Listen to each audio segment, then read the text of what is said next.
Okay, remember that they're changing my voice. So before I get into this, I want to make sure you understand that there are racist whites, racist Jews, and racist LGBT people who are basically governing the whole planet. And they first and foremost make sure their groups and races are doing what they say, and they try to make them look better than everyone else. And historically, they mocked people, especially black people, for looking more spiritual than they are, for looking more resilient, for looking more chosen by God, what have you. And so I have to remake this video. Okay, I'm making this a second time, mind you, because they interfered, trying to make it so I sound gay. I'm not gay. It's against my religion no matter what. That's a divine verdict, okay? To be gay, I'll never be gay, ever, ever, ever. And I have to remake this because gays are harassing me for white and Jewish supremacy with their gay allies. So let's look at what it's saying in John chapter 1. Okay, obviously the Spirit has nothing to do with homosexuality. It is against homosexuality.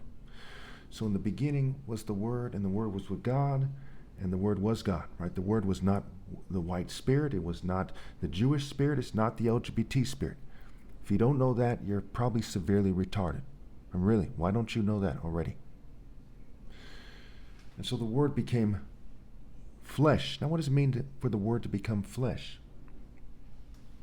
We see in the Old Testament that the bread stands for the presence of God, and if you're given the bread of affliction, it's the presence of the devil degrading your genes and your offspring's genes, right? The epigenetic effect physically and the epigenetic effect, if you will, spiritually.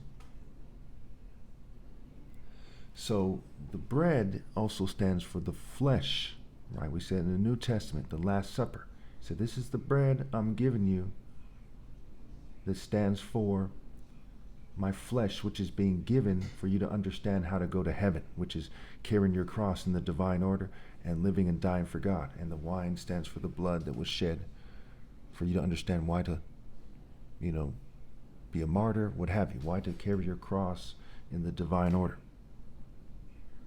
So we see that in the Bible it also talks about how the two will become one flesh, right? A woman leaves her family, a man leaves his family, and they get married and become one flesh, something that hasn't happened since my parents were married. Something that is very rare on this planet because people have worldly marriages based on white, Jewish, and LGBT social norms and things of that nature.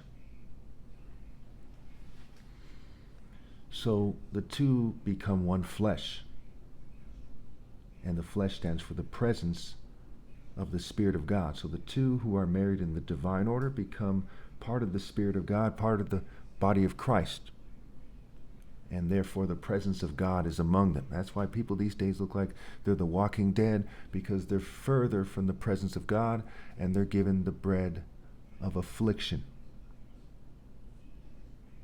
We'll continue this in the next video.